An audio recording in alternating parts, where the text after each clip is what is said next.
Hello. Buenos dias. Buenos dias. Wake up. Wake up. Hope you had some good rest yesterday.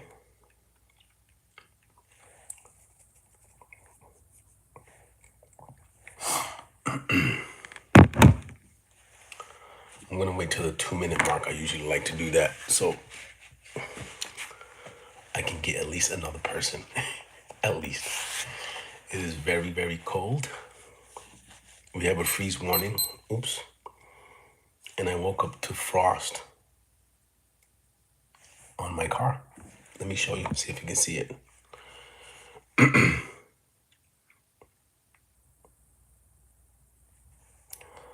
don't know if you can see it, but that's frost. And the windows were frozen. Well, they weren't frozen. They just had a thin layer of almost ice. So I had to sit in the car for about 10 minutes, heating it up.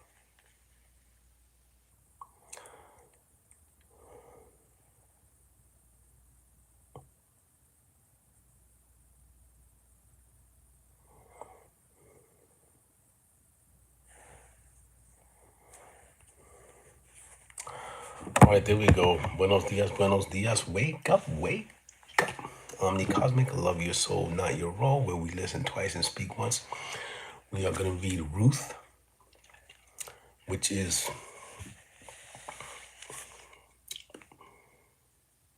it's a book in the Bible. It's named after a main character, a young woman of Moab, the great grandmother of David. That's what we're reading today. That's, we finished Judges yesterday. So yesterday, just a quick recap. When we're reading this, I look at certain things that I want to know what they mean. So I was looking up the term concubine. So concubine is basically a side piece. They're not married, but they have a long-term relationship. So basically a concubine is a girlfriend. So a concubine is a girlfriend. I don't know if you can call a man a concubine from a woman's perspective because it doesn't show you that in the Bible, but that's basically what a modern concubine is. A girlfriend, a long-term relationship, but not married. So there you go. Something that we didn't know. Well, I didn't know. So we're in a freeze warning. I got like 4 shirts on, 4 pair of socks, 2 pants, frost on my car. But buenos dias, wake up, wake up. You already know I'm the Cosmic here, Transcendent Tuesday.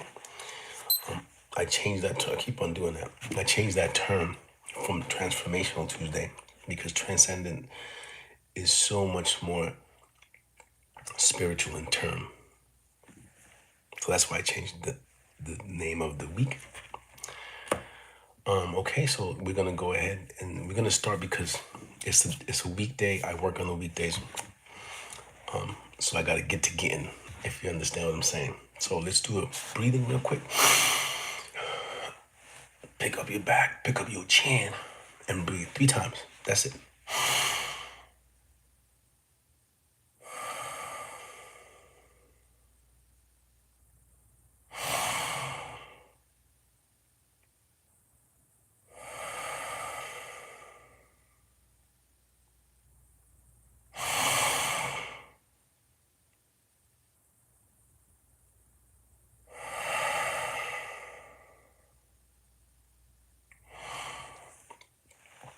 When you do that, you want to exhale as far as you can where it makes you breathe again, where it makes you inhale.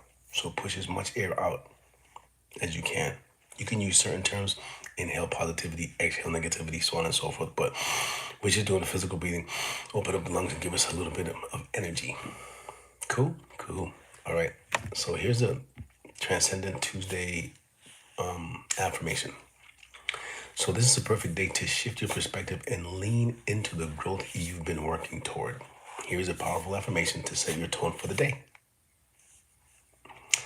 I am not the same person I was yesterday. I welcome the shifts happening with me. Release the habits that no longer serve my future. and step boldly into the next level of my potential. Today, I choose growth over comfort. So that means it seems to me like growth is not comfortable. It's not. It is not. It's uncomfortable. It's unknown. It's territories that you haven't been. We haven't been. But once you get there, then it becomes comfortable. Now there's time for more evolution. So why this works today? The shift Tuesday is often when the Monday adrenaline wears off. And remember, Mondays we always have adrenaline because you gotta go to work, you gotta do this, you gotta do this for the kids, you gotta make sure everything's done. When you get to work, you get your emails, whatever, your customers, right? You gotta open up a store if you have to. So there's a lot of adrenaline. I think we could all agree with that on Mondays. So today is worn off because now it's routine. Now it's programmed into your mind that you have to do the same thing that you did on Monday. And then Tuesday, and then with programming, right? Okay. So today's the day to prove to yourself to your commitment to change. Here's the release, which we always do. Transformation should be transcendent, but isn't just about adding new things. It's about letting go of old versions of yourself. Thank you, thank you. Same to you. Hello. All right, like, share, subscribe, hit that notification bell, please. And thank you for saying hello. Love your soul, not your role. Hello again. Thank you very much. So, okay, your intention is choosing growth over comfort. So, if you can select. No, I'm not. I've been here for a long time. Thank you. I've had the channel for about 10 years, but it was a video game channel before I started doing what I'm doing now. But no, I'm not you. I'm not new. I wish I was new? Nah. So choose growth over comfort. Give yourself permission to do the hard things that lead to big results. I'll give you a for instance about that situation, choosing to grow. So, I have a day job, right? And I know how to manipulate my job because that's what it's about, right? You get a job and you manipulate it and you do your best and you learn more. But there are some things in every job that no one wants to do, right? Even if it was assigned to you, either you wait later, or maybe I'm the only one that thinks this way, but that's okay. Either you wait later to do it because it's going to be cumbersome, it's going to be overwhelming, even just thinking about it or reading it, and you're like, so you push it off to the side. Now, that in itself causes change, discomfort. So, what I do now is I tackle those situations first because then at the end of the day, I'm done, right? Because I tackled, that discomfort of dealing with something that I didn't want to deal with. And life is like that too. Not just on Tuesday, but on Tuesday is more significant because you get to talk about it and you get to evolve from that topic. And repetition is programming. So if you repeat it, which is why I repeat the same, and I'll do it for a couple of months and I'll change it on the same poem, the same quote, the same affirmation. So repetition helps. It's like working out. It's like going to the gym. It's like playing basketball. It's like, learning how to do something. Repetition is king. So here's some micro shifts for your Tuesday. Reframe a challenge. Instead of saying, I have to do this, try saying, I get to see how I handle this. Audit your energy. Identify one small habit and swap it for 1 minute of deep breathing. That's good. So tiny victories in transcendence, right? Acknowledge one thing you did well before noon. So before noon, which is what, 6 hours away, acknowledge something that you did well in the morning. What did you do well? And instead of looking at something as an obstacle, so you basically have to observe how you're looking at this from the outside in. So you have to look at why you're thinking the way this is. Maybe past experiences have shown you this is not the way to go. But then you limit yourself from growing. So take that challenge. Wake up, wake up. Okay, so that was the affirmation. Let's do the quote and then we'll do the poem. Poem is cool. So here's the quote. And I'm going to use this one because I like the author of this quote.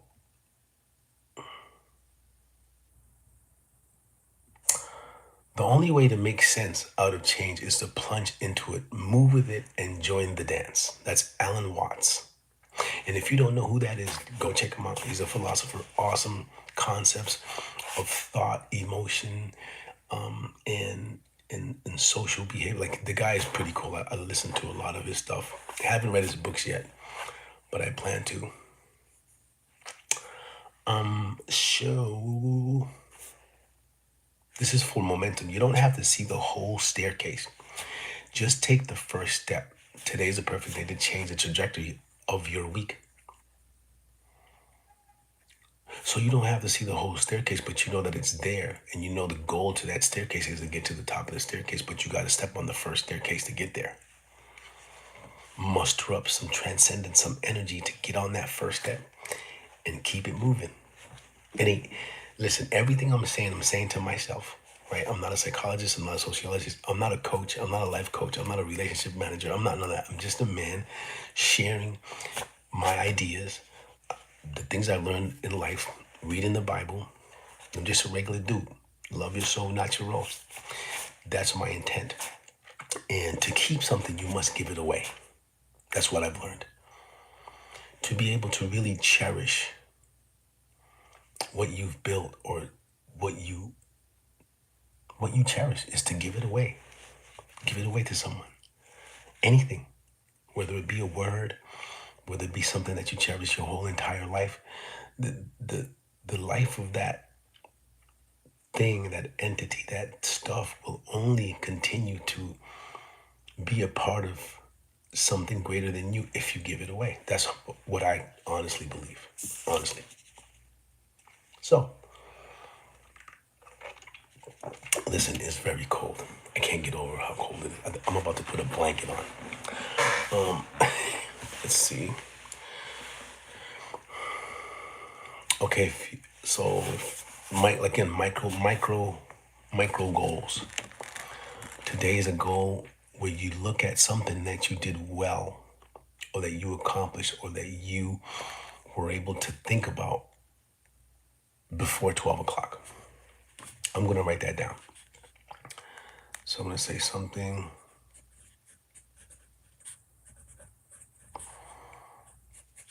I did well before 12.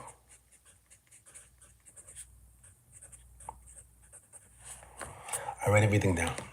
I write everything down because I believe writing stuff down is a spell, of course, because you're spelling, and then you can, and when you read it, it reinforces.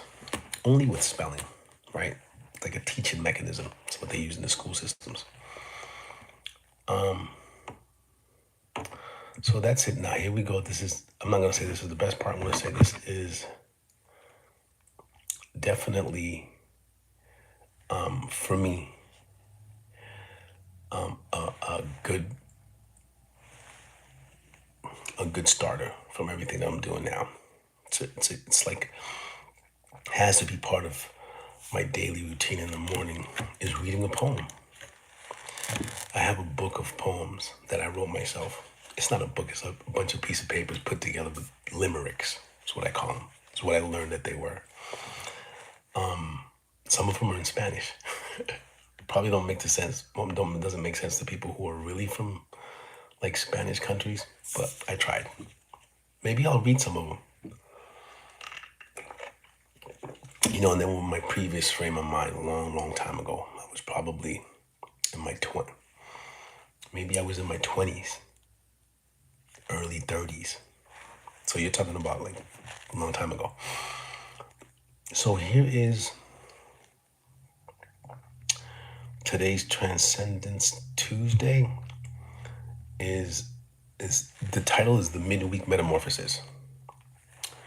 The week is young, the air is new, a Tuesday lens to change your view. The heavy weight of Monday's climb now softens into rhythm and rhyme. Growth is rarely a thunderous sound, but a quiet seed beneath the ground. breaking its shell to reach the light, trusting the sun after the night. Don't fear the shedding of the old, the stories told or plans on hold. For every leaf that falls away makes room for what you'll bloom today. Stand in the shift and brace the grace.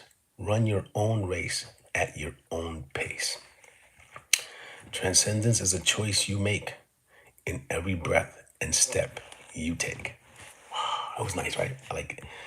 So here's a reflection. Basically, transcendence often starts with a single question. Today, ask yourself, what is one small habit I can outgrow this week to make room for a better version of myself? That's a good question. I've changed many habits. A lot of them, a lot of them were negative. A lot of them weren't. A lot of them were habits that I acquired throughout the years from dealing with other people or dealing with, society that would keep me either from growing to know how that habit was useful to me in my daily life, in my daily ongoings. So there you go. We're gonna get into this Ruth. I don't know. Let me see how many chapters it's about. I think I already read what this chapter is about, and I think it's really short. You see Ruth. Yeah, Ruth is.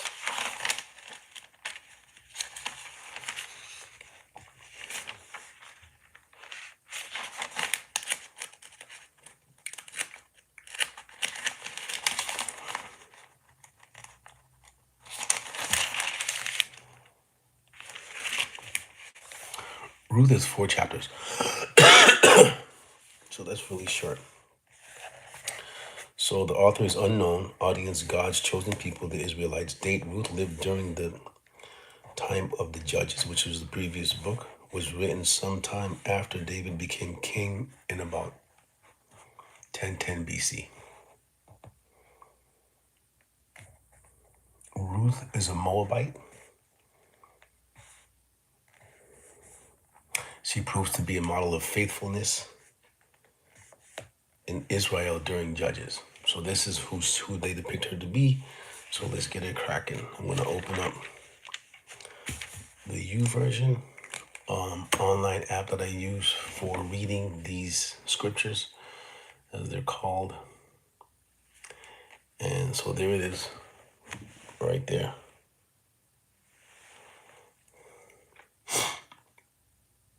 I click on it, it goes to U version. There's the first page that opens up. I click on Bible, and there it is, Ruth 1. So I'm going to press play. And then as we go, if there are any comments, questions that mostly I have, then we'll do that. Here we go. Dear great creator of all, I ask for discernment, patience, understanding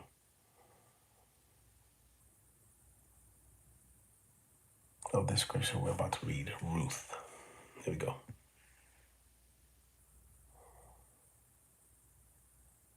The Book of Ruth. Ruth, chapter 1. In the days when the judges ruled, there was a famine in the land.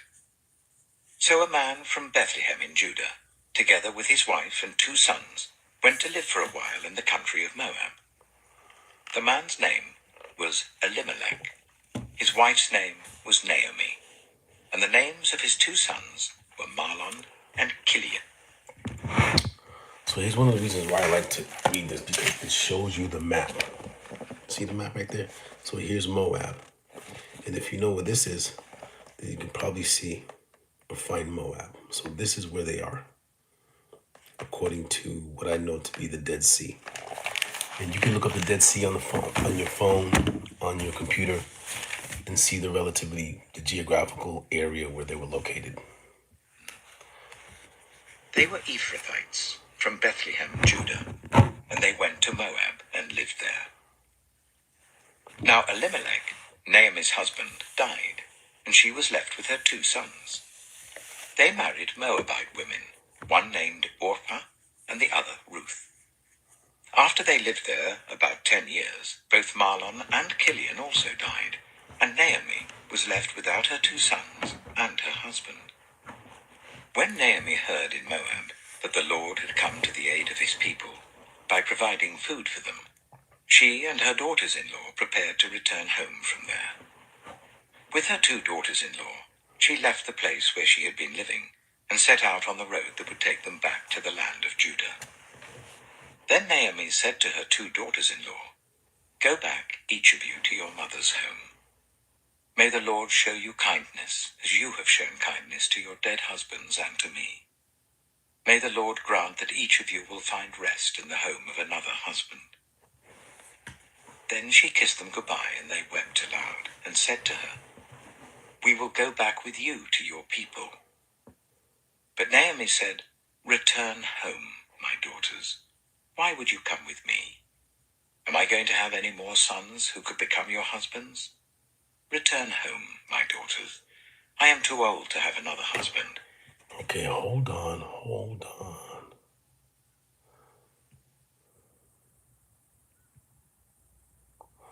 Oh, those are her daughter-in-laws. I thought those were her direct daughters. Okay. All right, cool. "Even if I thought there was still hope for me, even if I had a husband tonight and then gave birth to sons, would you wait until they grew up? Would you remain unmarried for them? No, my daughters. It is more bitter for me than for you, because the Lord's hand has turned against me." At this, they wept aloud again.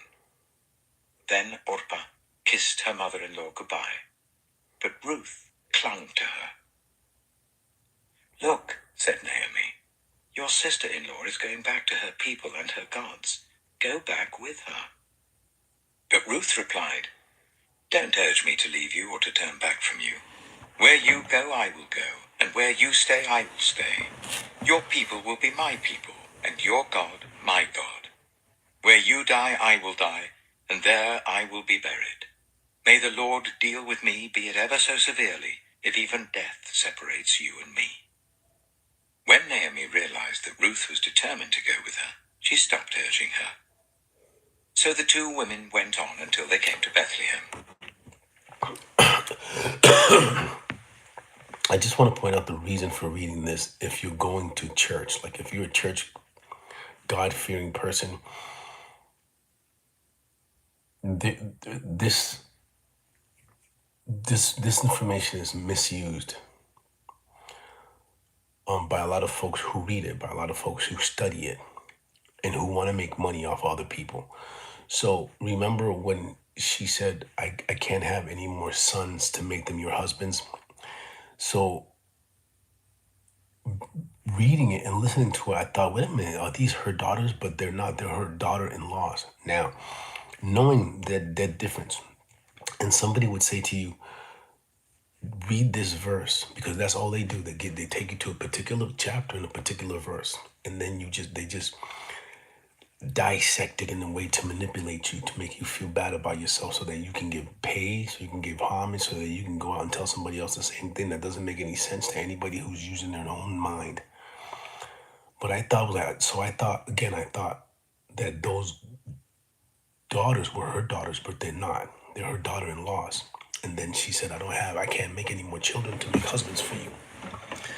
So if you misread that, or somebody misrepresents that to you, that would totally,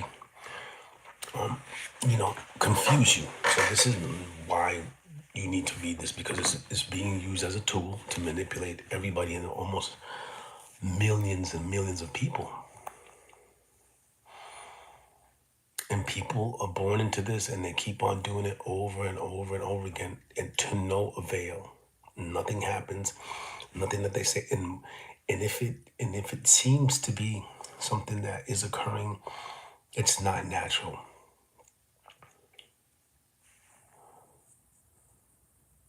That's why they call it scriptures. It's a script. I don't know.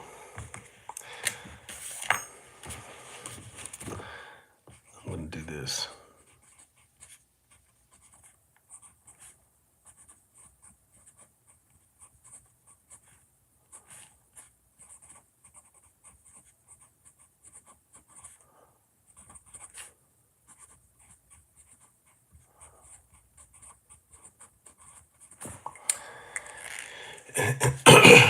figuring something out is all in the words.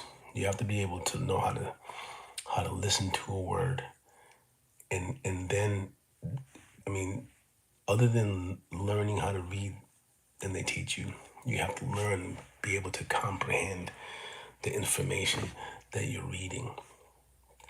So it's always good to dissect words. Just take one word. If it's more than one word, basically a compound word means that there were other words that were put together to make this other word. When they arrived at Bethlehem, the whole town was stirred because of them, and the women exclaimed, "Can this be Naomi?" "Don't call me Naomi," she told them. "Call me Mara, because the Almighty has made my life very bitter. I went away full, but the Lord has brought me back empty. Why call me Naomi? The Lord has afflicted me. The Almighty has brought misfortune upon me." So Naomi returned from Moab, accompanied by Ruth the Moabite, her daughter-in-law, arriving in Bethlehem as the barley harvest was beginning. Ruth chapter 2. Now Naomi had a relative on her husband's side, a man of standing from the clan of Elimelech, whose name was Boaz. And Ruth the Moabite said to Naomi, "Let me go to the fields and pick up the leftover grain behind anyone in whose eyes I find favor." Naomi said to her, "Go ahead, my daughter." So she went out, entered a field, and began to glean behind the harvesters. As it turned out, she was working in a field belonging to Boaz, who was from the clan of Elimelech. Just then, Boaz arrived from Bethlehem and greeted the harvesters. "The Lord be with you." "The Lord bless you," they answered. Boaz asked the overseer of his harvesters, "Who does that young woman belong to?" The overseer replied, "She is the Moabite who came back from Moab with Naomi. She said, 'Please let me glean and gather among the sheaves behind the harvesters.' She came into the field and has remained here from morning till now, except for a short rest in the shelter." So Boaz said to Ruth, "My daughter, listen to me. Don't go and glean in another field, and don't go away from here. Stay here with the women who work for me.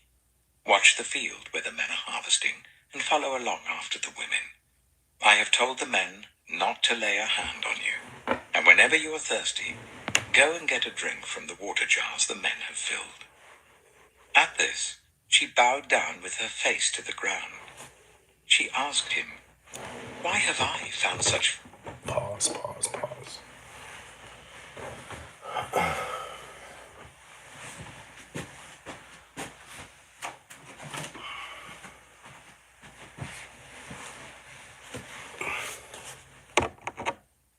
"Favor in your eyes, that you notice me, a foreigner?" Boaz replied, "I've been told all about what you have done for your mother-in-law since the death of your husband. How you left your father and mother and your homeland and came to live with the people you did not know before. May the Lord repay you for what you have done. May you be richly rewarded by the Lord, the God of Israel, under whose wings you have come to take refuge. May I continue to find favor in your eyes, my Lord," she said. "You have put me at ease by speaking kindly to your servant, though I do not have the standing of one of your servants." At mealtime, Boaz said to her, "Come over here, have some bread and dip it in the wine vinegar." When she sat down with the harvesters, he offered her some roasted grain. She ate all she wanted and had some left over. As she got up to glean, Boaz gave orders to his men, "Let her gather among the sheaves and don't reprimand her. Even pull out some stalks for her from the bundles and leave them for her to pick up, and don't rebuke her." So Ruth gleaned in the field until evening. Then she threshed the barley she had gathered, and it amounted to about an ephah. She carried it back to town, and her mother-in-law saw how much she had gathered. Ruth also brought out and gave her what she had left over after she had eaten enough. Her mother-in-law asked her, "Where did you glean today? Where did you work? Blessed be the man who took notice of you." Then Ruth told her mother-in-law about the one at whose place she had been working. The name of the man I worked with today is Boaz, she said. The Lord bless him, Naomi said to her daughter-in-law. He has not stopped showing his kindness to the living and the dead. She added, that man is our close relative. He is one of our guardian redeemers. Then Ruth the Moabite said, he even said to me, stay with my workers until they finish harvesting all my grain. Naomi said to Ruth, her daughter-in-law, it will be good for you, my daughter, to go with the women who work for him, because in someone else's field you might be harmed. So Ruth stayed close to the women of Boaz to glean until the barley and wheat harvests were finished, and she lived with her mother-in-law. Ruth chapter 3. One day, Ruth's mother-in-law, Naomi, said to her, my daughter, I must find a home for you, where you will be well provided for. Now Boaz, with whose women you have worked, is a relative of ours. Tonight he will be winnowing barley on the threshing floor. Wash, put on perfume, and get dressed in your best clothes. Then go down to the threshing floor, but don't let him know you are there until he has finished eating and drinking. When he lies down, note the place where he's lying. Then go and uncover his feet and lie down. He will tell you what to do. I will do whatever you say, Ruth answered. So she went down to the threshing floor and did everything her mother-in-law told her to do. When Boaz had finished eating and drinking and was in good spirits, he went over to lie down at the far end of the grain pile. Ruth approached quietly, uncovered his feet, and lay down. In the middle of the night, something startled the man. He turned, and there was a woman lying at his feet. Who are you? He asked. I am your servant Ruth, she said. Spread the corner of your garment over me, since you are a guardian redeemer of our family. The Lord bless you, my daughter, he replied. This kindness is greater than that which you showed earlier. You have not run after the younger men, whether rich or poor. And now, my daughter, don't be afraid. I will do for you all you ask. All the people of my town know that you are a woman of noble character. Although it is true that I am a guardian redeemer of our family, there is another who is more closely related than I. Stay here for the night, and in the morning, if he wants to do his duty as your guardian redeemer, good, let him redeem you. But if he is not willing, as surely as the Lord lives, I will do it. Lie here until morning. So she lay at his feet until morning, but got up before anyone could be recognized. And he said, no one must know that a woman came to the threshing floor. He also said, bring me the shawl you're wearing and hold it out. When she did so, he poured into it 6 measures of barley and placed the bundle on her. Then he went back to town. When Ruth came to her mother-in-law, Naomi asked, how did it go, my daughter? Then she told her everything Boaz had done for her, and added, he gave me these 6 measures of barley, saying, don't go back to your mother-in-law empty-handed. Then Naomi said, wait, my daughter, until you find out what happens, for the man will not rest until the matter is settled today. Ruth chapter 4. Meanwhile, Boaz went up to the town gate and sat down there just as the guardian redeemer he had mentioned came along. Boaz said, come over here, my friend, and sit down. So he went over and sat down.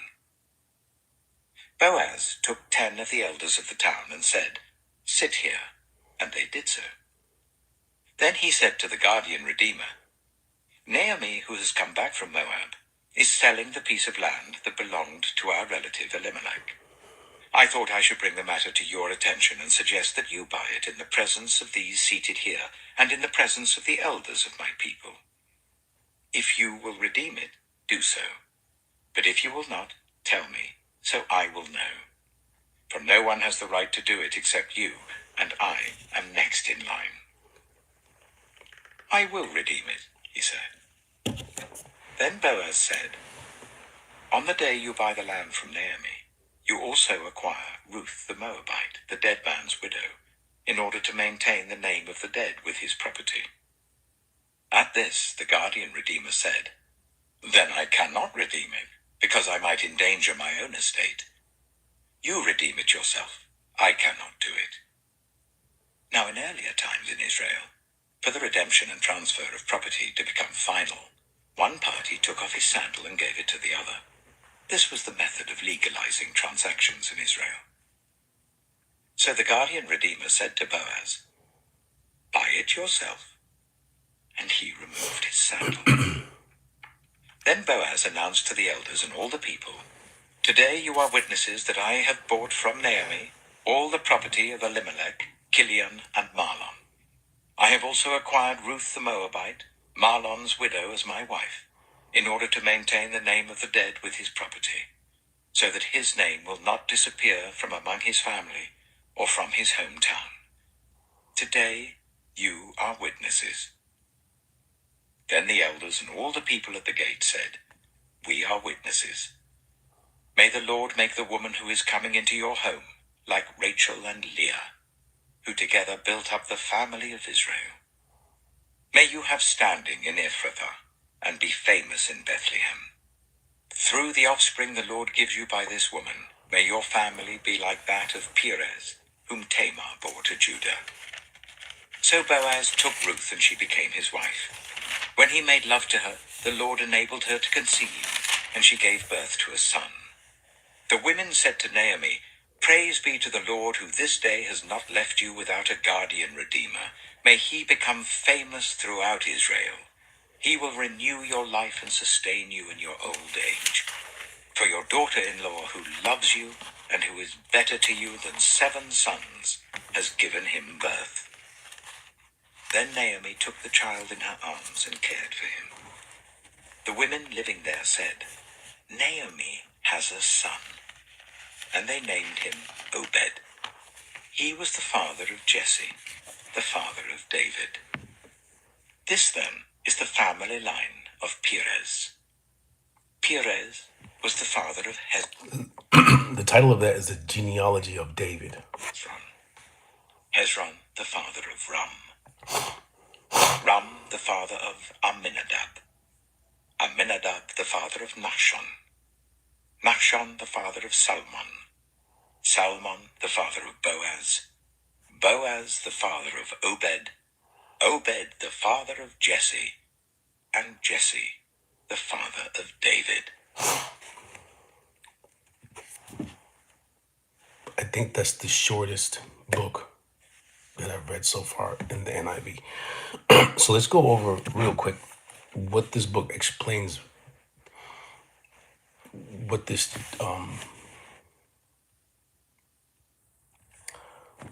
the explanation of Ruth. So it says here, here's the background.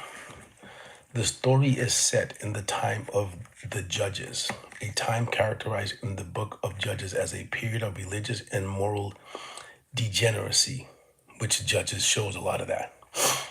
National disunity and frequent foreign oppression. The book of Ruth reflects a time of peace between Israel and Moab. It gives a series of intimate glimpses into the private lives of the members of an Israelite family. It also presents a delightful account of the remnant of true faith and piety in the period of the Judges, relieving an otherwise holy, WHOLLY, dark picture of that era. The author is unknown. Jewish tradition points to Samuel, but it is unlikely that he is the author because the mention of David implies a later date. Further, the literary style of Hebrew used in Ruth suggests that it was written during the period of the monarchy. Theme and theology. The importance of faithful love is human relationships among God's kingdom. People is powerfully underscored. The author focuses on Ruth's unswerving and selfless devotion to desolate Naomi.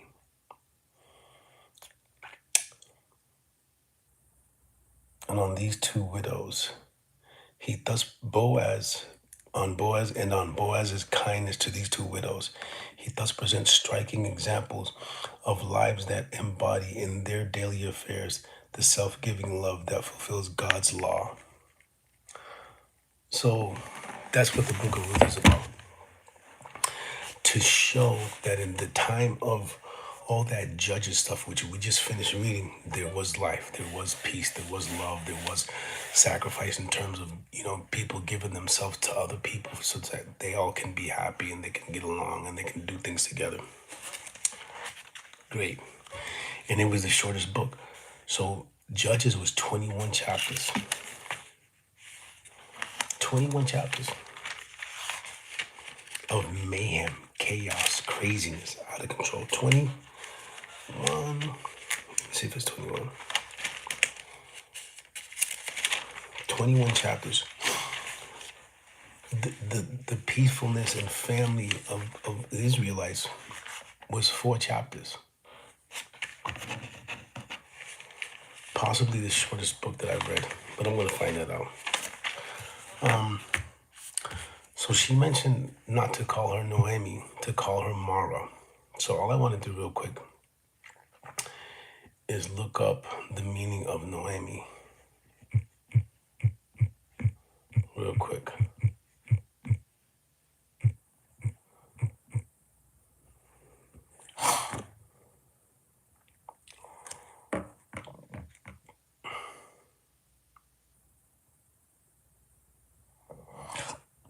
All right, Noemi is a Hebrew name meaning pleasantness or delight. It's a unisex name in Japanese, meaning straight and beautiful, but it means pleasantness or delight in here. So she said, don't call me that, call me Mara.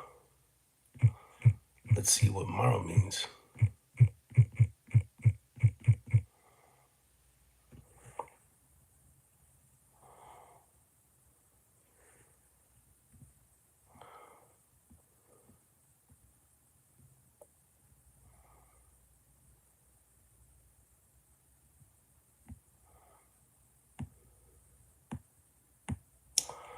That's a little bit more difficult to find.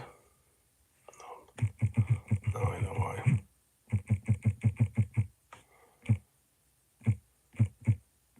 All right.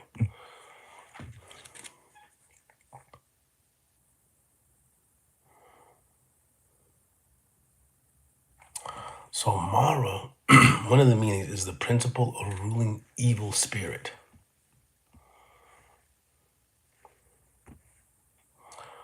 I'm going to go into here.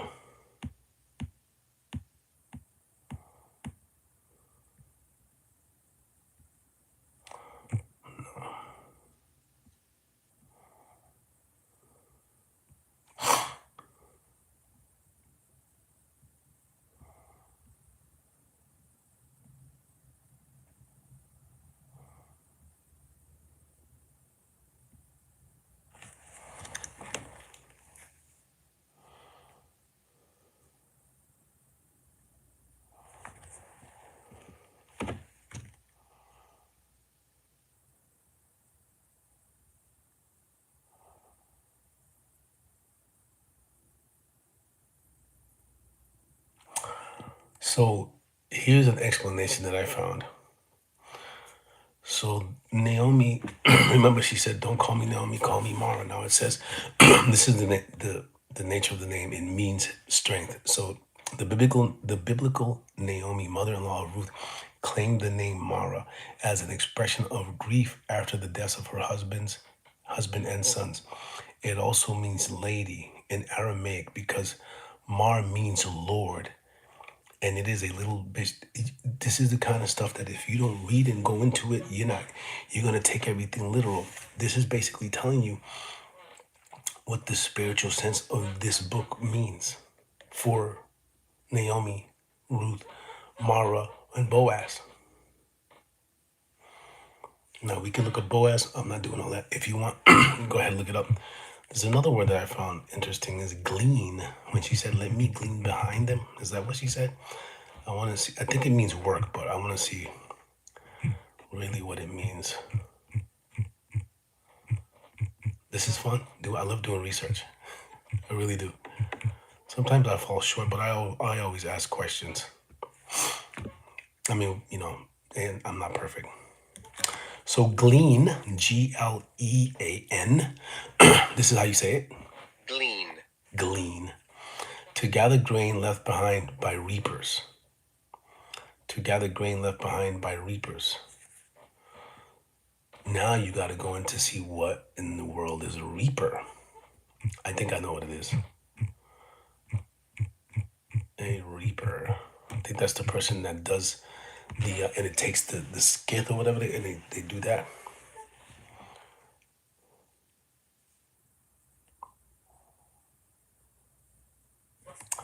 So reaper is one who reaps. I should have known that. There's also a reap machine. So let's do this. And I think that is just cutting grain. To cut grain. So she's a picker upper of grain. So the reaper cuts the grain. Remember, she said, let me work behind them. So something like that. After them, let me glean. So she was collecting grain from the reaper, who is the cutter of the grain, to cut grain or pulse for harvest with a skith, like I said, sickle or reaper. So reaper is a tool. And these are the things that we need to learn because they use this terminology to scare the crap out of you. So a reaper is a farmer. The grim reaper, he's harvesting the grain. And who's the grain? You. Come on. Once you align yourself with the spirit of the creator, the all of the all, you're going to begin to discern these things. Now remember, before we began reading and we took some breaths and we asked for discernment, whatever we asked for, I don't remember quite, but it's basically and it's telling you. So you break down these little words: Naomi, Mara, glean. Then you get into other words: reaper. The grim reaper is the grain reaper. They just changed it to make you scared from a farmer.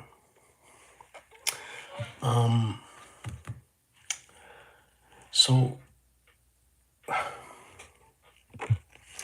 I have another research point here. I just want to know, just for me, what is the shortest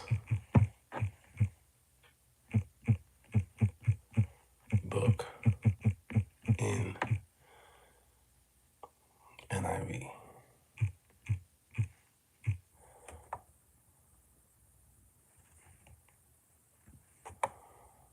There's 5 short books in the Bible.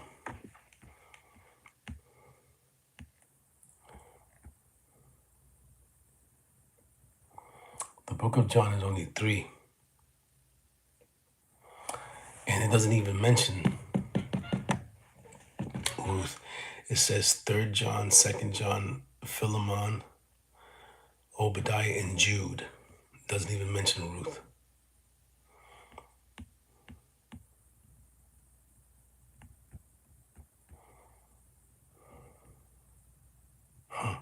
That's something. So this is what you use the internet for, to do research. I know all the other stuff is extra and it's fun because I like watching memes. I go on Facebook and I scroll, I do all of that stuff. But when it comes down to really, really, really, really knowing this stuff, people talk about a rabbit hole. That doesn't exist. You get to a point where you learn something and you understand what the metaphor behind the story is, you good. Leave it alone, let it be. When you hear these words now, you're going to be able to cross-reference that with what you read. Awesome. So, scripture. I got one more. The reason I'm going to look up this word is because there's 2 words. Scripture. 2 words. Remember, compound word comes from 2 different words. Now, I want to look up the word script, which is the first word. And because of why am I looking this up? Is because usually the books of the Bible are referenced as scriptures. So let's look up the word script. Oops, I wrote that totally wrong.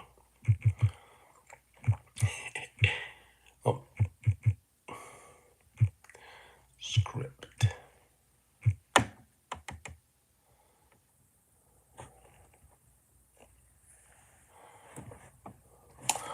Okay, so here it is. These are the three definitions. Handwriting, a style of writing with cursive characters. I don't know if you know what cursive characters are, but this is what I'll show you real quick. A lot of you guys, after, I don't know, most of you don't know how to use this type of writing. So that's cursive. How that's written, you probably can't even read that because you write it separate. But it's a style of writing with cursive characters, which means they're connected by curves. Cursive curves. Particular system of writing, screenwriting also.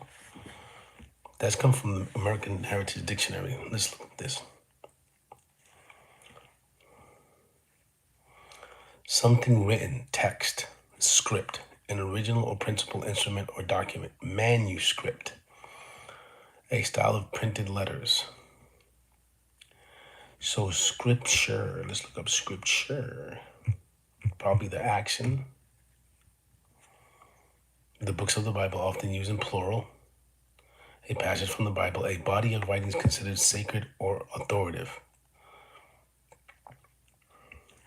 So let's take out the first word, the first part of that, and look up ture.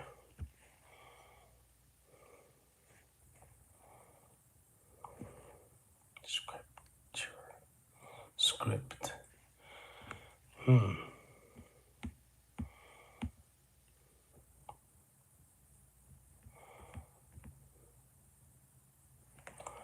Let's look up that.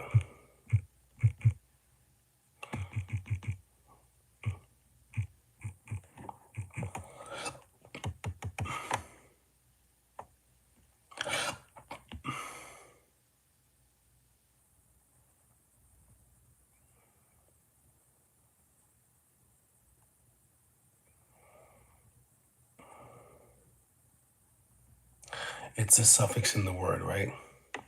It's not a suffix. Many words containing ture for scripture, Ture, or tura, come from Latin languages like French, and it seems to just be a common part of those words. In some cases, at the end of the words indicates the word is a noun, perhaps originally a verb. So there you go. But script, we know what that is.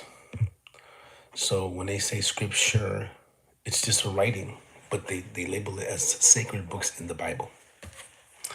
Go figure. Done with the definitions. Have a beautiful day. Love your soul, not your role. You already know. Wake up, wake up. Thank you for joining. Again, like, share, subscribe, listen twice, and speak once. See you on the next one.